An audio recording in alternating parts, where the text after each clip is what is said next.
آج کورونا کا ٹیسٹ کرانا ہے، غریب 2000 لوگ کھڑے ہوئے ہیں اور امیر 200 لوگ کھڑے ہیں، تو پہلا نمبر کس کا آئے گا؟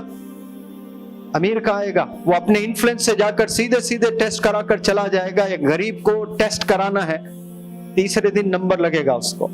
اپنے انفلوئنس سے، اپنے پوزیشن سے، اپنے سٹیٹس سے، اپنے پیسے سے وہ 1 منٹ میں کام نکلواتا ہے۔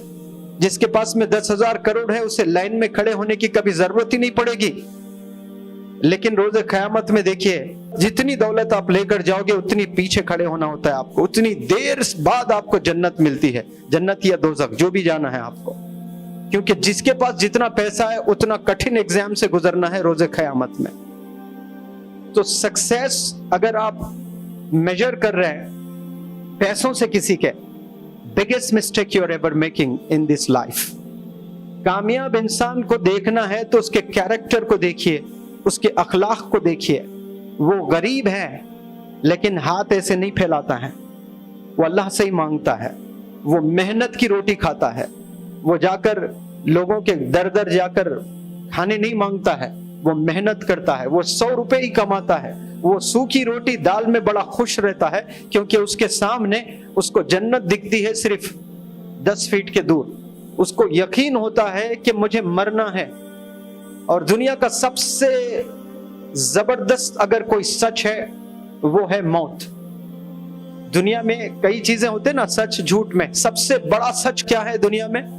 انسان مرنے آیا ہے، اس پر یقین کرنا ہے۔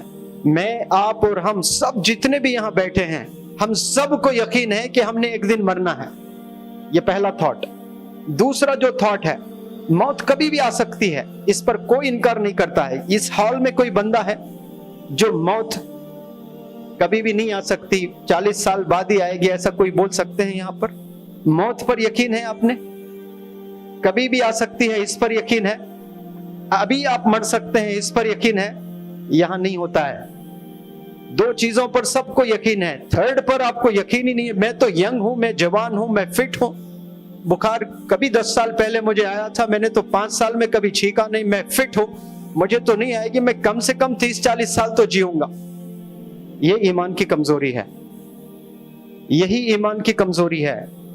1 سیکنڈ میں، نیکسٹ سیکنڈ آپ مر سکتے ہیں، the very next second۔ اس پر یقین رکھنا تو وہ انسان ڈر کے جیے گا زندگی، وہ انسان گناہوں سے بچے گا۔ تھاٹ بہت ضروری ہے، مائنڈ سیٹ جسے بولتے ہیں نا، یہ سب سے امپورٹنٹ چیز ہے۔ یہ 3 چیزوں کے بارے میں نے بات کیا تھا۔ آپ لوگ خدا کو جانیے اور خود کو جانیے۔ آپ رسول اللہ صلی اللہ علیہ وسلم کے پروڈکٹس ہیں۔ ایسا انسان کبھی ڈپریشن میں جا ہی نہیں سکتا ہے۔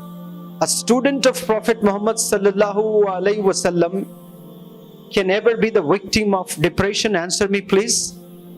تبھی تو کہا گیا نا، مایوسی کفر کی علامت ہے۔ مایوس انسان کبھی ہونا ہی نہیں ہے، شیر کی طرح زندگی جینا ہے۔ پریشانی آئے تو آپ اس کو سامنا کیجئے، اور جب خوش ہوتے ہیں تو خیرات کیجئے، لوگوں کو مدد کیجئے، شکریہ ادا کیجئے۔ اس انداز میں زندگی کو بیلنس میں لے کر چلنا سیکھو۔ پریشانی جب آتی ہے تو پورے ڈھیلے ہو جاتے ہیں، مایوس ہو جاتے ہیں۔ مایوس نہیں ہونا ہے، بالکل ایکٹیو زندگی جینا ہے۔ 40 50 60 سال جینے آئے ہیں ہم لوگ، موت کبھی بھی آ سکتی ہے۔ ایسے سوچ کر جیو کہ ابھی بس مرنا ہے ہمیں، تو پھر دیکھو آپ کیسے زبردست زندگی جیئیں گے۔